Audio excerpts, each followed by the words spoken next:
महाराज जी, शुरू में ही सुन लिया था कि कृष्ण भक्ति और कृष्ण प्रेम में धीरे धीरे सब कुछ छिन जाता है, तब उतना सीरियसली नहीं लिया।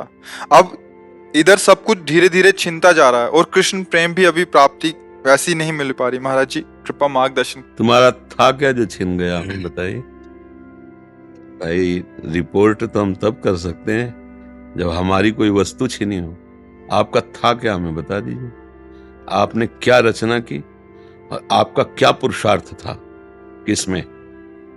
पांच भौतिक शरीर में, ये पंचभूतों से बना हुआ, या आप में? आप भगवान के अंश हैं। क्या पुरुषार्थ? अगर वो एक आंख हटा देते हैं, उनकी मौज की बात है, वो एक से दिखाना चाहते हैं, उनकी वस्तु है ना। आपकी क्या, हमें बता दो। आपका क्या है? आपका क्या है, आप बताइए।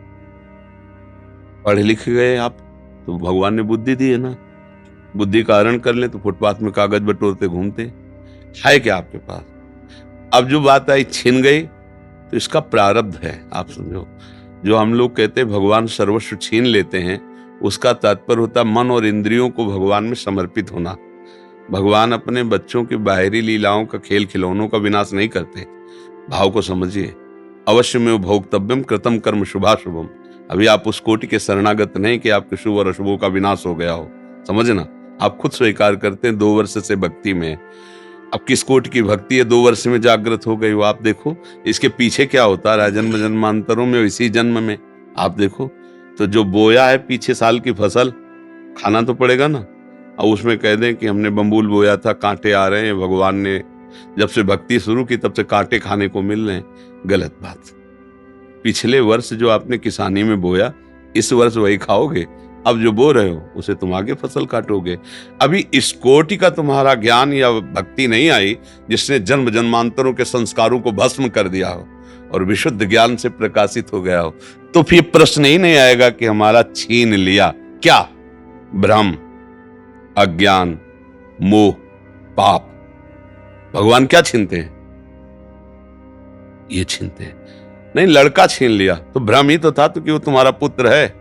भगवान ही तो आए थे, तुम जान पाए क्या? तुम्हारे कर्म के भोग को देने के लिए उतने समय तक वो भगवान ही अंदर आए हुए थे पुत्र रूप में। तुम भ्रम से अपना मान लिया, इसे रो बैठ के। तुम्हें भ्रम रुलाएगा नहीं। मेरा ऐश्वर्य छीन लिया, तो अनंत ब्रह्मांडों का ऐश्वर्य किसका है? भगवान का है। मुनीम बन के रहते तो ठीक से चल लेते, मालिक बन गए तो माया ने विध्वंस मचा दिया कि मायापति तो सिर्फ एक ही है, श्री हरि। तू मायापति कैसे बन सकता है? तू मेरा बेटा बेटा बन के रहता, मुनीम बन के रहता तो मालिक की संपत्ति। अगर मुनीम रहोगे तो घाटा मुनाफा में समान रहोगे। हमें तो पेमेंट मिल ही रही, जो घाटा पर हो मालिक का, जो मुनाफा हो मालिक। तो मुनीम बने नहीं, क्योंकि घाटा मुनाफा का तुम्हारे ऊपर असर हो रहा है। तुम हर्षित हो रहे हो और शोकित हो रहे हो। सिद्धांत से समझोगे तो भगवान पर कभी दोष नहीं लगा पाओगे। सच्ची मानिए। क्या छीन लिया है? जब कुछ था ही नहीं मेरा, तो छीना क्या? कोरा अहंकार छीना है, हमारा अज्ञान छीना है, हमारा भ्रम छीना है। बात सत्य मान लीजिए। भगवान जैसा कृपालु कोई नहीं, अध्यात्म जैसा कोई मार्ग नहीं। परमानंद प्राप्ति के लिए अध्यात्म मार्ग है।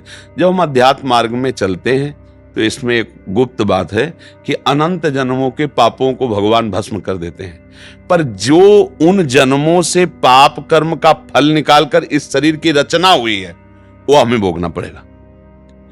क्योंकि अब हमारी भक्ति चल रही। शरीर बनने के पहले जो हमारे कर्म थे, उनके अनुसार शरीर की पूरे जीवन का फल लिख दिया गया है। इतने समय के बाद ये रोग होगा, इतने समय के बाद हाथ टूटेगा, इतने समय के बाद आंख टूट, हमारे कर्म के अनुसार। और भक्ति अब हम कर रहे हैं तो हमारी भक्ति पीछे के जो कर्म संस्कार जमा है उनको नष्ट कर दिया।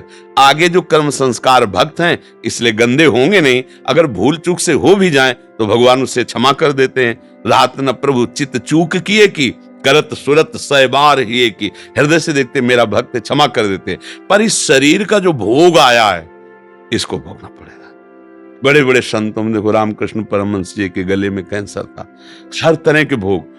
श्रीवास जी के आंगन में खड़े होकर महाप्रभु चैतन्य देव अपने परिकर के साथ कीर्तन कर रहे हैं और उनका पुत्र पधार गया। दासी ने कान में आके श्रीवास जी से कहा, पुत्र पधार गया।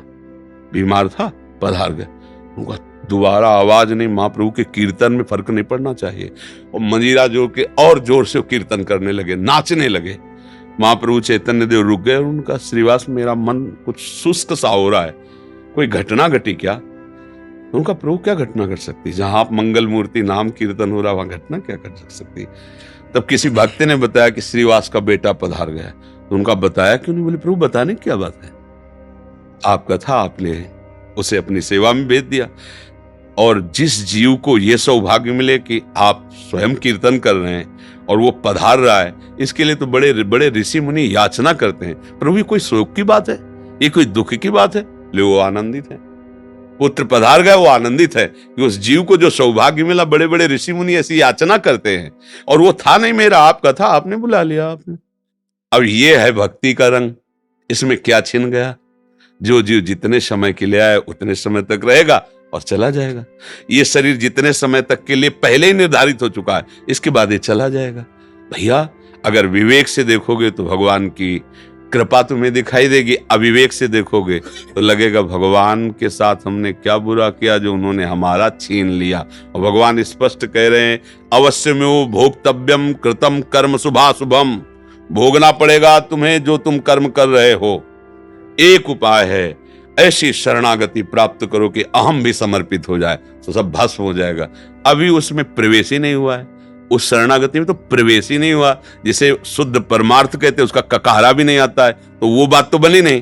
तो इसलिए बात को अंदर से हटाओ कि भगवान छीन लिए, भगवान कृपा कर रहे हैं, सच्ची मानो। हमारे जितने कर्म अगर वो हम पर टूट पड़े, हाँ, तो एक श्वास लेने लायक नहीं, हम ऐसे ऐसे कर्म किए हैं। इसलिए भगवान की कृपा मनाओ और भक्ति में आगे बढ़ो, तब तुम जब ऊंचाई पर पहुंचोगे फिर देखोगे कि पीछे की भी बात को, तो हर कदम में कृपा दिखाई देगी आपको। ओहो, बचा लिया भगवान ने, कृपा की भगवान ने। अगर हमारे अनुकूल परिवार मिलता, अनुकूल संपत्ति मिलती, तो भोगों में फंस जाता, कभी इस आनंद को प्राप्त। कितने कृपालु भगवान, आपने मुझे वो दिया ही नहीं जिसमें फंसा जाता है, मुझे दिया ही नहीं, बड़े कृपालु, आपकी जय। ऐसे मनाते। अभी राग है भोगों में, परिवार में, संसार में, तो हमें लगता है कि भगवान बहुत बुरा करने वाले हैं। एक ऐसे हैं कि जो उनकी ज्यादा आरती पूजा करता है उसी की वो धुल देते हैं, उसी को पिटवा देते हैं, उसी को कष्ट। ऐसा नहीं है, वो जो दिखाई आपको दे रहा है वो इसलिए दे रहा है कि अब आखिरी है, अनंत जन्मों का हिसाब इसी जन्म में होके खत्म खेल, अब हमें प्रभु के पास जाना है।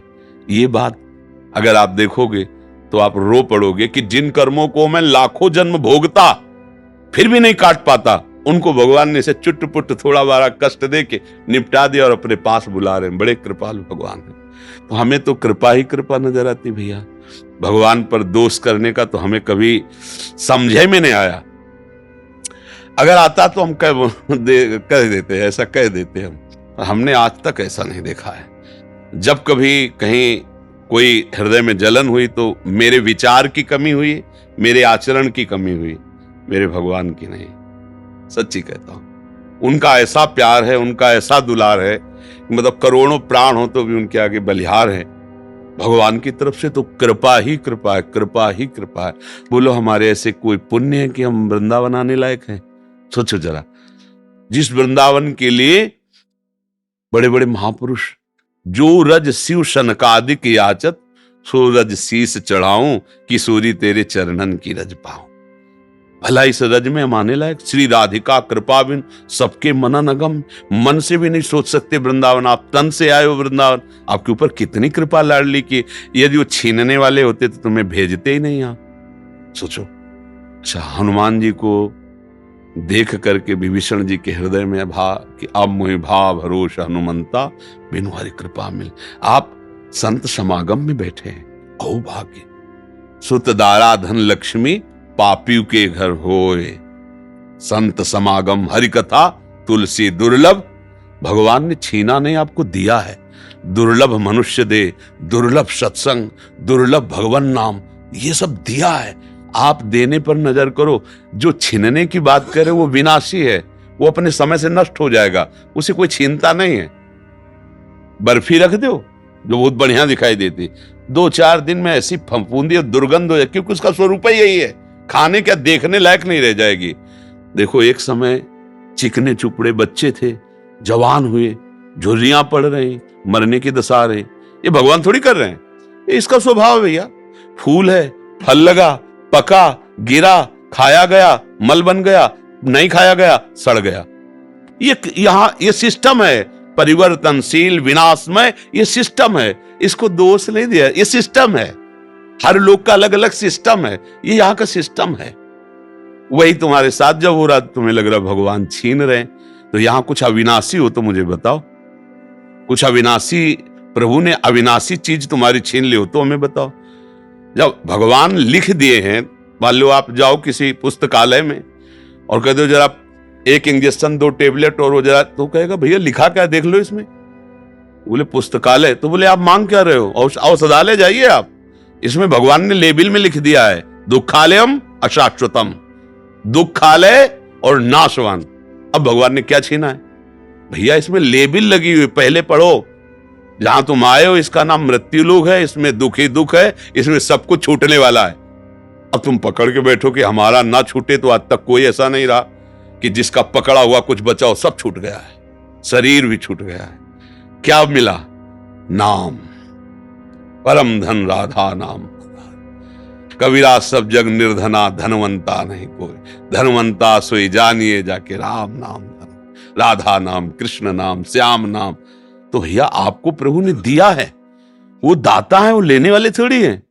भूल से सरकारी संपत्ति पर कब्जा कर लो और जब सरकारी पार्षद आके छुड़ाए तब आप गाली दो सरकार को, तो भाई देखो तुम्हारी भूल है, माफीनामा तुम्हें लिखना चाहिए। सरकारी जमीन पर कब्जा किए हो और इसके बाद जब छुड़ाने आ रहे तो आप गाली दे रहे हो, तो गलती आपकी हो रही ना। ये सब कुछ सरकारी है, भगवान का है, सेवा के लिए मिली ये गाड़ी बंगला, सेवा के लिए मिली। भगवान की सेवा कर कर, परिवार की सेवा करके अपने ऋण से मुक्त हो जाओ, भगवान को प्राप्त हो। अब मान लिया अपना और चाहते हो कि अविनाशी बना रहते हो, अब कुछ अविनाशी नहीं भैया, सब धोखा ही धोखा है। अगर कोई आप प्रमाण दो कुछ भी अविनाशी हो तो बताओ। भगवान भी अवतार लेते हैं तो समय के साथ अंतर्ध्यान हो जाते, समय के साथ, समय जितना लेके आए उतना ही।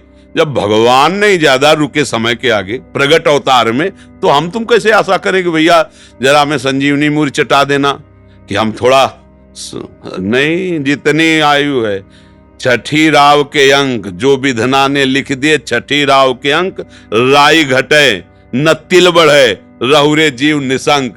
यहाँ जो होला है वही होगा। तुम राधा राधा जपो, धर्म से चलो, जो साथ है उनको लेके चलो, जो छूटते जाए जय श्री राधे, आगे बढ़ो। ये महाप्रस्थान लीला है। अगर यहाँ पकड़ के बैठे हमारा लड़का, हमारी पत्नी, हमारी संपत्ति, हमारा शरीर, हम विद्वान, हम धनी, तो बाद में रोने के सिवा हाथ कुछ नहीं लगेगा, क्योंकि ये सब तुम्हारा ना था, ना है, न रहेगा, पक्का किसी का लिए ऐसा होगा। शुद्ध बात समझ लोगे ना तो आनंदित हो जाओगे, और नाटकबाजी से इसका हल होना नहीं है।